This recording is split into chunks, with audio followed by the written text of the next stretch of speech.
Kita memberikan kesempatan untuk Mas Pram dan juga Bang Dul memberikan pernyataan media dan nanti akan ada sesi tanya jawab dari teman-teman media yang akan kita batasi sementara waktu 3 pertanyaan. Silakan Mas Pram untuk memberikan tanggapannya lebih dulu. Yang pertama, kami ingin mengucapkan terima kasih atas debat ketiga yang telah berlangsung dengan baik. Dan secara khusus kami juga mengucapkan terima kasih selamat kepada pasangan nomor 2 dan pasangan nomor 1. Kami melihat debat pada malam hari ini di awalnya mungkin agak slow tapi di ujung-ujungnya lumayan ngegas dan terima kasih. Bagi saya pribadi, pemilihan gubernur ini hanya temporary, sementara saja. Tetapi pertemanan, persahabatan lebih utama bagi saya dan Bang Dul untuk melihat dan menjaga agar Jakarta ini menjadi tempat role model baru bagi sebuah pemilihan gubernur yang kompetitif tapi berlangsung riang gembira karena ini merupakan apa yang menjadi keinginan saya dan Bang Dul lakukan. Secara khusus kami juga ingin mengingatkan bahwa tanggal 23 November adalah kampanye akbar kami yang terakhir akan diadakan di Gedung Madya GBK. Kami mengharapkan partisipasi dari rakyat Jakarta Menyala, warga Jakarta Menyala yang memberikan dukungan kepada saya dan Bang Dul dan juga tim kami. Yang terakhir, saya secara khusus ingin menyampaikan sekali lagi ucapan terima kasih bagi Bang Yos, Bang Foke, Pak Ahok, Pak Jokowi, Mas Anies yang telah memberikan Pak Sutioso, Bang Yos tadi udah di awal. Di awal Bang Yos. Jadi kami mengucapkan terima kasih karena legasi yang beliau tinggalkan akan kami lanjutkan. Kalau saya dan Bang Dur terpilih menjadi gubernur dan wakil gubernur. Jangan lupa tanggal 27 November saudara-saudara sekalian sudah melihat program konsolidasi, sosialisasi dari pasangan-pasangan calon. Saya dan Bang Dul konsisten dengan apa yang kami lakukan. Politiknya riang gembira, sama sekali tidak pernah menjelekkan atau melakukan black campaign kepada siapapun, sehingga ini merupakan hal yang menjadi komitmen kami berdua. Bang Dul, kami persilakan. Baik, saya menambahkan, kami mengucapkan terima kasih kepada KPUD yang dengan susah payah membuat debat ini menjadi ceria. Kami juga mengucapkan terima kasih kepada kepolisian yang telah menjaga 3 kali debat yang luar biasa. Juga kepada teman-teman media yang telah banyak mengikuti sejak awal dari tanggal 28 Agustus sampai hari ini. Dan selesai sudah debat dan insya Allah kita tinggal punya sisa waktu lagi. Tanggal 23 tadi Mas Pram sudah menyampaikan kita akan melakukan kampanye akbar di Stadion Madya GBK. Silakan datang dan setelah itu kita akan masuk masa tenang. Pada masyarakat Jakarta saya ucapkan selamat berpilkada. Mari kita riang gembira. Karena pilkada ini adalah milik kita bersama. Coblos nomor 3. Terima kasih. Baik, kali ini akan ada sesi tanya jawab dari teman-teman media. Kita batasi sejauh ini 3. Baik, Masnya, boleh disebutkan nama dan juga asal medianya dari mana? Silakan. Assalamualaikum warahmatullahi wabarakatuh. Salam. Nama saya Muhammad Noval dari tirto.id. Untuk Mas Pram dan Bang Dul ini kan sudah berkali-kali menyampaikan bahwa akan melanjutkan program dari Pak Ahok sampai Pak Anies. Terkait program penataan kota terkait dengan hunian, itu kan ada salah satu program dari Pak Ahok yang namanya reklamasi. Dan kebetulan program tersebut tidak dijalankan di periode gubernur selanjutnya. Bagaimana komitmen Mas Pram dan Bang Dul terhadap program reklamasi atau penilaian Bang Dul dan Mas Pram terkait program reklamasi? Terima kasih. Hampir semua program tentunya tidak harus dilanjutkan.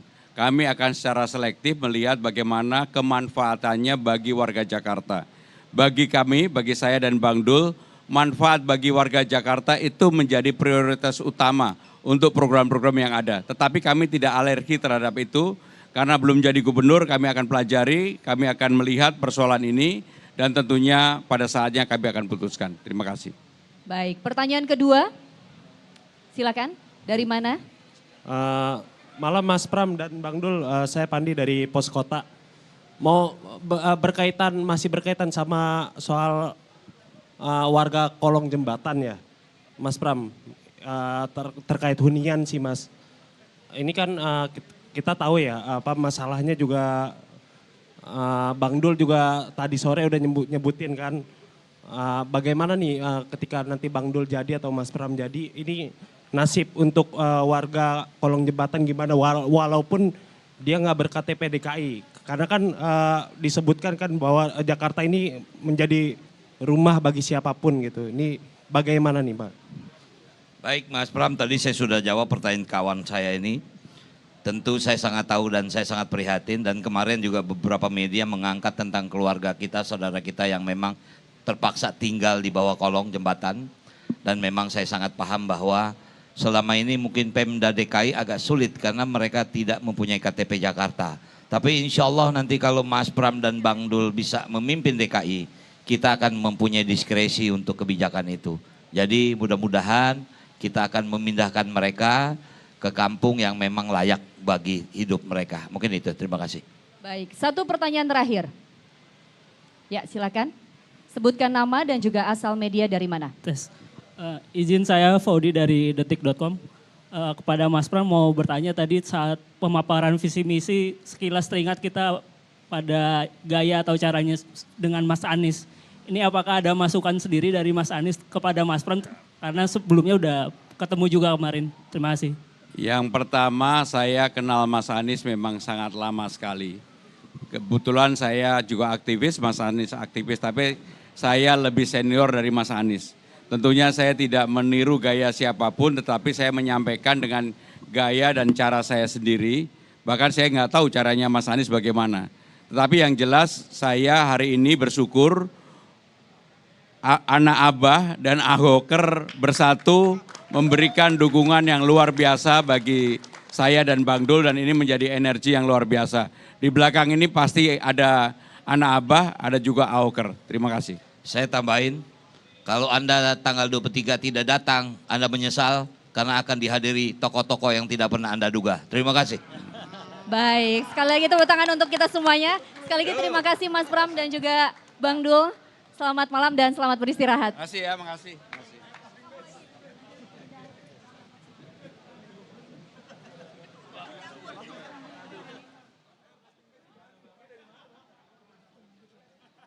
Rano Karno yang diemphasize dengan lancar. Seperti apa kemudian ini tanggapannya? Silakan Bang RK terlebih dahulu. Ya teman-teman media, puji syukur alhamdulillah kita sudah selesai debat yang ketiga ya. Badan terasa ringan karena beban sudah lepas. Bersama Pak Suswono kami mencoba menampilkan yang terbaik secara isi, secara kalimat dan lain-lain. Kemudian kami mengaturkan terima kasih kepada KPU, kepada stasiun-stasiun televisi, kepada seluruh media yang sudah berkenan, Bawaslu juga. Kami juga mengucapkan terima kasih kepada seluruh relawan-relawan, ada 600-an organ relawan, partai-partai pengusung, ada 16, kemudian juga ormas-ormas dan semua individu-individu yang sudah membantu dalam kerelawanannya, termasuk kondusif ya situasinya. Terima kasih untuk aparat TNI Polri. Nah kami di sini ingin menyapa lagi warga Jakarta di sisa waktu ini untuk mengingatkan bahwa pasangan Ridho memang banyak programnya ya karena Jakarta memang banyak masalahnya. Dimulai yang paling dasar dulu, kita ingin membangun hunian-hunian terjangkau sesuai tema malam ini ya. Juga meningkatkan densifikasi rumah-rumah existing supaya lantainya lebih banyak sehingga orang yang tinggal di kota bisa lebih banyak. Selain hunian baru di atas pasar, di atas stasiun, ya di lahan-lahan pemerintah, jalan maupun sungai. Kemudian titip kepada para ketua RT yang tadinya hanya 2 juta akan naik 4 juta dengan uang kehormatannya. RW juga sama dari 2,5 juta akan naik menjadi 5 juta dalam bentuk uang kehormatan. Sisanya yang Jumantik, Dasawisma, Posyandu, PKK, LMK, Karang Taruna, FKDM juga akan dinaikkan dari 250.000 sampai 500 ribuan. Semuanya sesuai dengan kebutuhannya akan dinaikkan. Mudah-mudahan ini berita baik.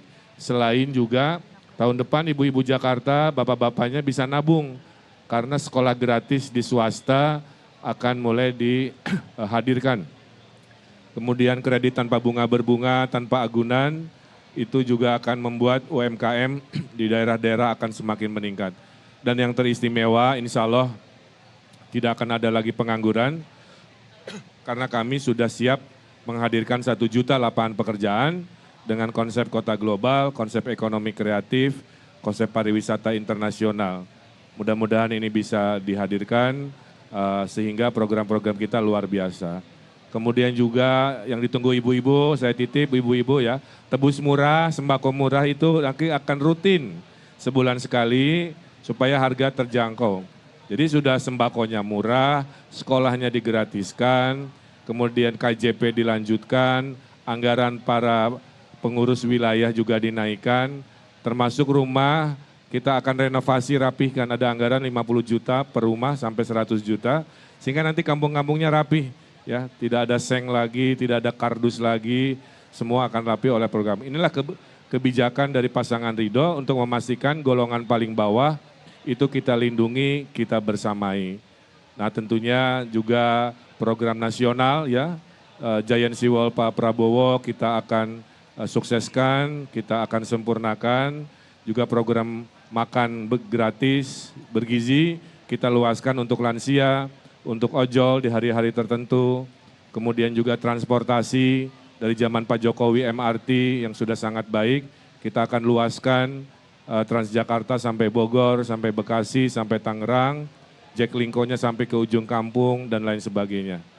Jadi bisa dibayangkan banyak sekali program-program Ridho yang relevan untuk 5 tahun ke depan. Mudah-mudahan warga Jakarta bisa dengan jernih menyimak. Kami mohon izin untuk memajukan Jakarta sebagai pemimpin. Mudah-mudahan tanggal 27 November ajak tetangganya, keluarganya, semuanya akan menentukan wajah Jakarta yang luar biasa selama 5 tahun ke depan dengan prinsip keadilan dan naiknya kesejahteraan. Kenapa? Karena ke toko sepatu membeli kain, pilih nomor 1, jangan yang lain. Luar biasa. Saya kira itu mohon doanya dari semuanya. Terima kasih, silahkan jika ada 1-2 pertanyaan. Baik, mohon izin untuk Pak Suswono terlebih dahulu, mungkin ada yang ingin disampaikan, Pak Sus? Baik, saya menambahkan, jadi pada dasarnya kami berdua, Pak Ridwan Kamil dan Suswono, pasangan Ridho ini akan meneruskan program-program hal yang baik yang dilakukan oleh gubernur sebelumnya. Ya, ini prinsip ini, baik Pak Anies, Pak Ahok, Pak Jokowi, Pak Foke maupun Pak Sutioso, ya, kami akan meneruskan hal-hal yang baik dan bahkan kami akan meningkatkannya. Tadi sudah sebagian disinggung oleh Pak Ridwan Kamil, ya, termasuk insentif-insentif yang akan diberikan kepada mereka-mereka yang terlibat di dalam membangun Jakarta. Hal yang juga sangat penting adalah kami sangat senang ya dalam percaturan kontestasi ini boleh dikatakan menaikkan demokrasi kita, ya, dan ini menurut saya harus terus dipupuk ke depan. Dan tentu yang kami harapkan adalah kerukunan umat beragama dan kerukunan antar umat beragama. Saya kira ini tidak lagi ada pembelahan dan saya kira mudah-mudahan ke depan kita akan lebih guyup lagi. Saya kira itu sebagai tambahan. Terima kasih. Baik, selanjutnya sama seperti sebelumnya saya akan memberikan pertanyaan sesi tanya jawab bagi media. 3 pertanyaan terlebih dahulu. Silakan sebutkan nama dan juga medianya ya. Mohon maaf, Mas yang pakai baju hitam? Ya, nanti nomor 2. Oke. Terlebih dahulu, sebutkan nama dan juga medianya. Saya Lintang dari harianterbit.com. Kang Emil tadi kan paslon nomor 3 itu beberapa kali menyoroti program-program Kang Emil di Jakbar yang belum terlaksanakan. Nah, apakah Kang Emil merasa itu akan berimbas negatif atau enggak, atau gimana? Ya, saya juga heran ya. Semua pertanyaannya tentang masa lalu kan begitu ya. Sampai ada lagu khusus untuk Ridho diciptakan. Alhamdulillah. Nah, Prinsip saya sederhana, Kang. Banyak kerja pasti banyak cerita. Sedikit kerja, sedikit cerita. Tidak ada kerja, tidak ada cerita. Karena saya banyak kerja, mungkin ya pasti banyak catatan cerita. Selalu saya sampaikan, seburuk-buruknya pemimpin, pemimpin yang nggak mau ambil risiko, nggak mau ambil keputusan, karena takut membawa perubahan yang penuh resiko. Saya bukan golongan itu. Saya golongan yang mau berimajinasi, mengeksekusi, kadang berhasil, mayoritas berhasil, tapi ada kurang-kurangnya. Jadi saya tidak terlalu khawatir. Bahkan tadi pertanyaan dari Pak Dharma juga saya tunggu-tunggu tentang masa lalu urusan PKL dan lain sebagainya ya.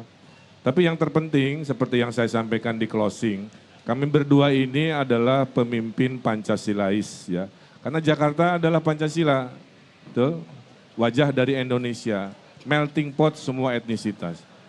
Semua gubernur itu beda-beda agama dan etnisitasnya.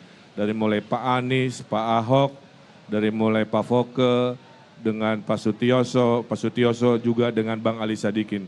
Jadi saya kira kita tonjolkan semangat tadi, pemimpin banyak kerja, pasti banyak catatan, pemimpin yang mengayomi, melindungi semua golongan, melindungi semua agama, itulah kami dalam membangun Jakarta di 5 tahun ke depan. Dalam perjalanan Kang, Mas ya, Bang, pasti ada dinamika ya. Zaman Pak Ahok rame, pasti zaman kami kalau terpilih pun rame. Tapi itulah namanya dinamika pembangunan. Yang penting kita niatnya baik, seperti nasihat orang tua saya tadi kan, jadikan kekuasaan sebagai sarana bukan tujuan ya, dan memberikan manfaat dengan solusi inovasi. Kalau ditanya kok banyak banget programnya, sampai tadi disebut salah satu ya, ya karena Jakarta memang banyak problemnya. Jadi itulah semangat kami betul-betul mencintai warga Jakarta. Makasih. Jadi kami tambahkan, jadi dalam kepemimpinan kami berdua ini pasti aspek keadilan ini yang akan kami dahulukan. Yang kedua adalah kepentingan orang banyak, yang ketiga objektif ya berdasarkan saintifik, dan yang keempat adalah baru peraturan. Jadi dengan demikian pasti insya Allah warga Jakarta akan terpuaskan dengan kepemimpinan kami. Makasih. Baik, pertanyaan kedua, silakan. Izin Kang, saya Edi dari Rakyat Merdeka. Tadi saya lihat debat tadi kayaknya Kang Emil jadi musuh bersama nih, dua pasangan calon. Itu yang pertama, ini gimana tanggapan Kang Emil? Yang kedua, dua-duanya menyatakan bahwa imajinasi pemimpin itu nggak penting. Tapi menurut Kang Emil kan memang visi itu kan harus berimajinasi dulu kan, baru diwujudkan. Ini gimana Kang mengenai tanggapan itu? Ada sebuah buku ya, bisa di Google. Apakah Indonesia?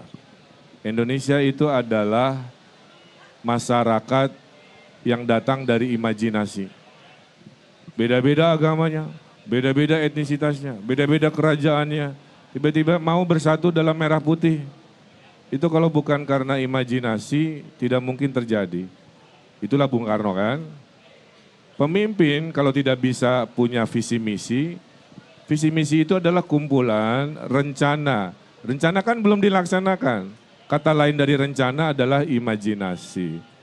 Kalau mau diketawakan silahkan, itu hak ya. Tapi bagi saya awal dari hadirnya harapan, sense of hope, itu adalah imajinasi. Oh kayaknya berhasil, oh kayaknya hidup mudah lebih murah. Nah kalau tadi ditanya kok kayaknya saya terus yang ditanya, kan tadi udah saya jawab Kang. Ya. Kalau saya sedikit kerja pasti bingung juga nanyanya apa. Atau saya tidak kerja selama 10 tahun, duduk diam pencitraan, bingung juga cari jejak digitalnya kan. Nah, tadi Teras Cihamplas, kan korban dari penggiringan opini, saya jawab.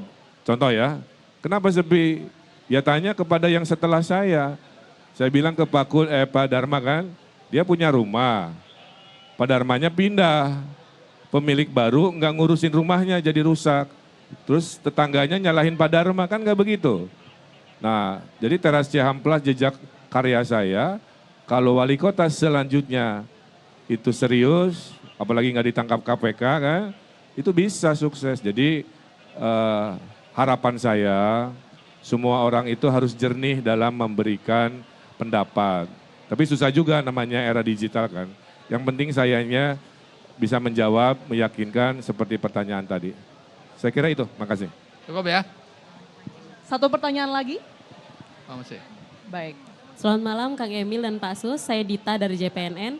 Kang Emil, tadi terkait topik tentang hunian dan kepadatan kota, Kang Emil mungkin bisa dijelaskan komitmen Kang Emil agar tidak menggusur warga Jakarta untuk membuat hunian. Lalu tadi di dalam, tadi seperti kata Mas sebelumnya kan Kang Emil sempat seperti menjadi musuh bersama, tapi saya lihat Kang Emil juga mode menyerang gitu Kang Emil. Bahkan Kang Emil itu sempat menjindir PDIP dan Pak Ahok sebagai gubernur yang paling banyak menggusur ya Kang Emil ya. Lalu Kang Emil juga sempat membawa nama Pak Anies karena sebelumnya PDIP sempat menolak ide Pak Anies soal hunian yang 4 lantai itu Kang Emil. Mungkin bisa memberikan tanggapan sedikit Kang Emil soal sindiran kepada Pak Ahok dan PDIP. Ya, pertama begini, membahas Jakarta nggak bisa membahas hari ini. Harus membahas sebuah situasi di masa lalu. Makanya Pak Anies muncul dengan legasinya. Makanya Pak Ahok muncul dengan legasinya. Sampai Bang Ali Sadikin. Ya. Jadi saya kira itu hal biasa kepada dinamika-dinamika yang terjadi di Jakarta sebelumnya. Tapi menurut saya yang terpenting itu kan ke masa depan. Kira-kira gitu ya. Ke masa depan, bagaimana solusi untuk Jakarta. Curhatan ibu-ibu, kita akan muliakan sekolah perempuan. Hanya pasangan kami yang divisi misinya nulis perempuan, bikin sekolah perempuan, perlindungan perempuan, paslon lain nggak ada. Berarti kan kita sangat peduli kepada perempuan Jakarta, tidak bisa hanya diurus oleh diri sendiri, kami akan hadir membersamai perempuan. Saya buktikan dengan program-program kepedulian seperti itu. Ya. Kemudian tadi kredit murah dan sebagainya. Nah, kalau saya nanti jadi gubernur, pasti nanti juga oleh gubernur pelanjut saya, pasti akan dikutip juga, oh zaman Pak Ridwan dulu anu-anu. Jadi hal itu biasa-biasa aja. Cuman kan ada korelasinya, Mas Pram dan Bang Rano kan dari satu partai. Bahkan sering ada istilah petugas partai. Berarti kan gaya kepemimpinannya kurang lebih akan sama. Penggusuran itu kan tidak akan mungkin kalau tanpa restu dari partai kan. Ya, jadi logika-logika itu mudah-mudahan secara jernih dipahami oleh pemilih Jakarta. Ya. Dan kami bukan soal gusur-menggusurnya, yang penting itu dialognya. Ya. Dan memberikan solusinya. Saya berhasil merapihkan PKL, tapi saya kasih tempat penggantinya. 8 lokasi PKL zaman saya wali kota, saya rapihkan, dikasih penggantinya, dimuliakan. Ada yang masuk ke mall, saya lobby mallnya. Nah itu yang saya maksud ya, adalah pemimpin harus berdialog, memberikan solusi, bukan asal memberikan satu arah kebijakan. Saya kira itu, terima kasih. Tadi ada program yang belum disampaikan Pak Emil ya, tadi soal menanam 3 juta pohon ya untuk mengatasi problem banjir di lingkungan ya, agar suhu Jakarta bisa turun sekitar 2 derajat Celcius. Yang kedua tadi soal KJP Plus ya akan diteruskan. Jadi karena selama ini muncul ada isu-isu soal akan diputus atau dihentikan. Itu tidak benar ya. Saya kira itu tambahannya yang ada 17 golongan yang akan dibebaskan dari biaya transportasi. Ya, dari mulai Jaklingko sampai ke Transjakarta, LRT, MRT dan seterusnya. 17 golongan. Tidak 15. Baik, makasih.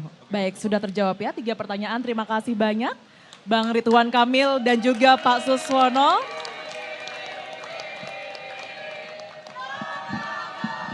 Baik, sukses selalu dan juga sehat selalu. Terima kasih, selamat beristirahat.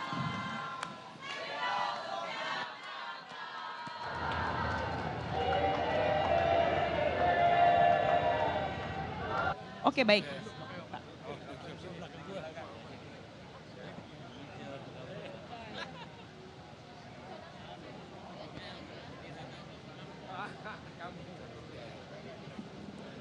Bisa sedikit bergeser ke samping sebelah kiri kepada pendukung dari Bang Dharma dan Bang Kun, paslon nomor urut 2. Bisa dipersilakan bergeser sedikit ke samping kiri. Oke, baik. Bisa bergeser ke samping kiri untuk pendukung dari paslon nomor urut 2 Bang Dharma dan Bang Kun. Di sebelah kiri masih ada tempat yang kosong untuk bisa diisi.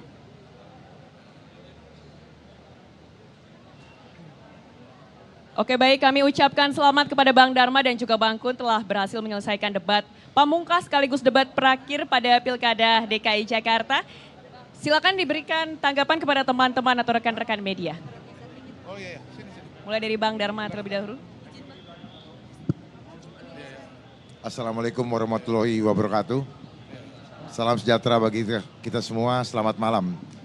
Pertama-tama saya mengucapkan terima kasih kepada KPU, Bawaslu, dan juga kepada Polri yang mengamankan jalannya debat beberapa kali. Dan yang paling terakhir dan yang utama, saya mengucapkan beribu banyak terima kasih kepada seluruh relawan Dharma Kun yang berada di seluruh penjuru Jakarta. Baik yang terlihat di media maupun yang sekarang sedang ada di rumah, saya mengucapkan beribu-ribu terima kasih. Apa yang telah kami kerjakan itulah yang kami lakukan dari hati kami. Kami tahu bahwa hidup kita ini sebentar. Kami tahu bahwa semua yang kita lakukan pada akhirnya akan tercatat menggema di keabadian. Kami bertiga, paslon 1, 2, dan 3 berjuang bersama. Biarlah nanti rakyat yang menentukan mana yang akan dipilih. Kami cuma berpesan jangan sampai keliru karena ancaman yang sudah terlihat di depan itu tidak akan lama lagi.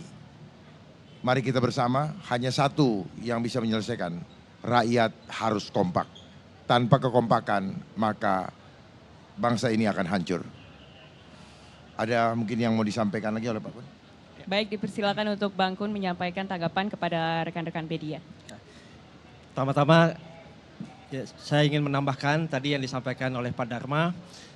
Kami sangat berterima kasih kepada para relawan yang telah tadi di dalam debat betul-betul semangat dari awal sampai akhir mendukung kami. Dan juga kami juga terima kasih nih kepada rekan-rekan media yang menjadi penerus ide dan gagasan kami kepada masyarakat. Kalau tadi didebatkan kita banyak persempit oleh waktu ya, sehingga ide dan gagasan tidak keluar semua. Tetapi dengan teman-teman media ya mudah-mudahan ini bisa terdistribusi dengan baik. Kemudian yang berikutnya kami mengetahui ada 42,5% warga yang belum memberikan keputusan untuk memilih 1, 2, atau 3. Untuk itu kami ingin menyampaikan bahwa kami dari Independen, kami tidak punya titipan apapun, kami tidak punya kepentingan politik apapun, niat kami hanya untuk warga Jakarta. Niat kami murni untuk bisa membangun adab, membangun keadilan, membangun kesejahteraan untuk warga Jakarta.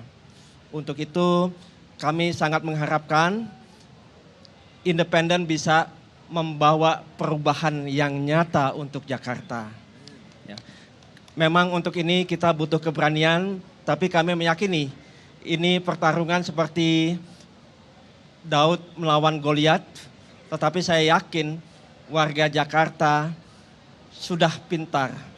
Warga Jakarta bisa melihat ini semua. Untuk itu kami mengharapkan dukungan dari warga Jakarta karena ini adalah momen yang tepat ya, untuk membuat Jakarta ada perubahan nyata. Demikian dari saya, terima kasih. Baik, sama seperti sesi sebelumnya kita akan berikan sesi tanya jawab kepada rekan-rekan media. Dipersilakan kita batasi maksimal 3 pertanyaan. Teman-teman yang ingin bertanya dipersilakan untuk menyebutkan nama dan juga asal media. Ada yang mau menyampaikan pertanyaan rekan-rekan media?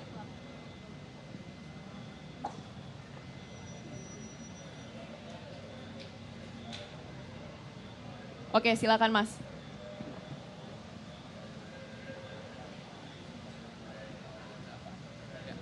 Selamat malam Pak Dharma, Mas Kun. Malam. Saya Ardo dari TV One.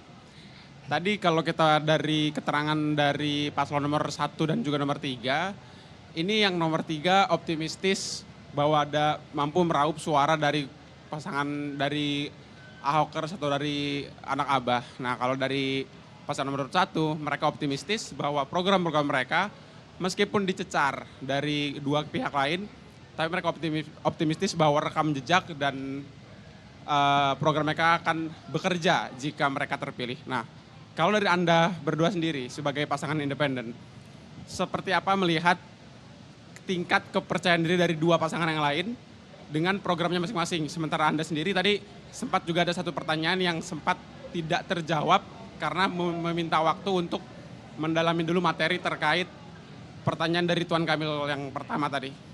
Demikian. Baik, bisa langsung dijawab oleh Bang Dharma atau Bang Kun.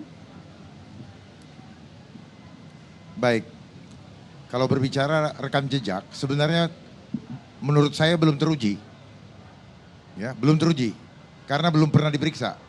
Kalau sudah diperiksa baru rekam jejaknya ketahuan. Banyak sekali persoalan-persoalan yang mengambang. Cuman tidak tahu kenapa prosesnya tidak jalan. Kalau sudah diperiksa baru rekam jejaknya jelas. Boleh saja setiap orang punya percaya diri atau keyakinan. Tetapi sebenarnya pertanyakan dalam hatinya, sungguh-sungguhkah mereka berjuang untuk rakyat? Sungguh-sungguhkah mereka berjuang untuk melindungi rakyat? Atau hanya untuk mereka, kelompok dan keluarganya? Kita lihat, selalu dari latar belakang yang bukan independen, apa yang terjadi selama ini? Mereka semua membuat regulasi yang mengencet rakyat. Kita tadi berdiskusi tentang hal-hal yang menjadi warisan-warisan daripada pendahulu-pendahulu yang diusung dengan latar belakang bukan dari independen. Ya, tetapi saya tidak bisa menyalahkan kalau memang masyarakat masih penuh dengan pragmatis, tapi tanpa memahami esensi dari apa yang sedang diperjuangkan. Rakyat selalu mengeluh, tetapi rakyat juga selalu terhipnotis, terperdaya dengan berbagai macam janji-janji yang diberikan. Tetapi berulang lagi persoalan itu berulang lagi. Dan setelah itu nanti buang badan, itu yang kami perhatikan. Kami maju bukan karena dari politisi, karena kami melihat ancaman jiwa yang terjadi di depan.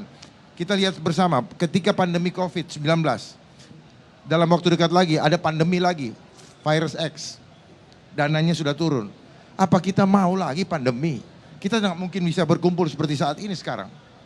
Dan akan didenda 500 juta per orang. Undang-undang macam apa ini? Kenapa saya maju? Ini bukan masalah kesehatan, isu kesehatan.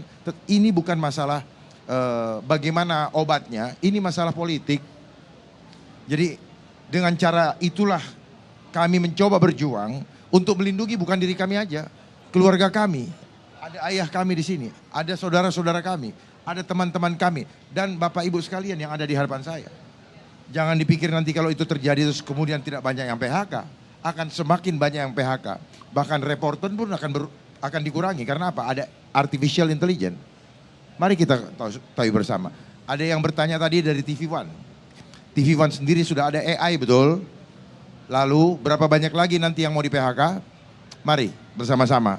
Jangan mentang-mentang jadi wartawan, harus berani menyuarakan bersama-sama dengan kami. Saya mengajak seluruh wartawan dan seluruh yang ada di sini. Mari bersama kita berjuang untuk Indonesia. Kita akan lakukan perubahan nyata. Tidak hanya sekedar meliput berita, tapi meliput berita untuk menggaungkan Indonesia sedang tidak baik-baik saja.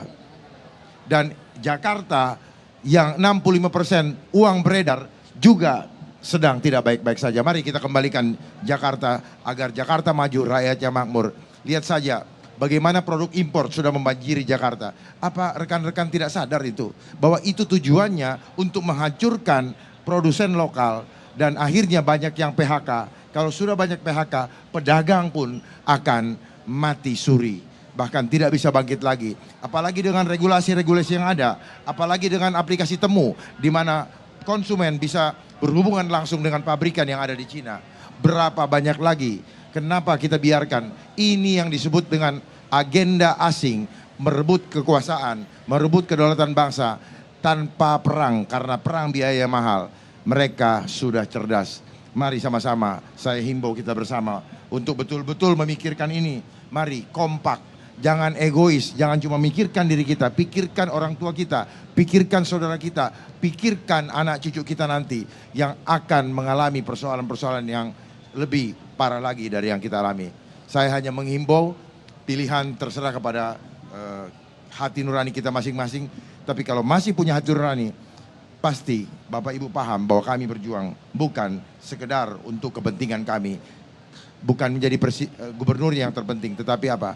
Bagaimana saya berjuang untuk memperjuangkan hak tolak bagi rekan-rekan semua ketika nanti dikejar-kejar untuk divaksin dan akan didenda 500 juta rupiah. Mau? Terima kasih. Oke, baik. Terima kasih untuk sesi tanya jawabnya kami cukupkan untuk malam hari ini. Cukup untuk di satu pertanyaan saja karena kita akan melanjutkan ke sesi konferensi pers dengan Komisi Pemilihan Umum. Terima kasih kepada Bang Dharma dan Bang Kun. Selamat melanjutkan aktivitas dan beristirahat.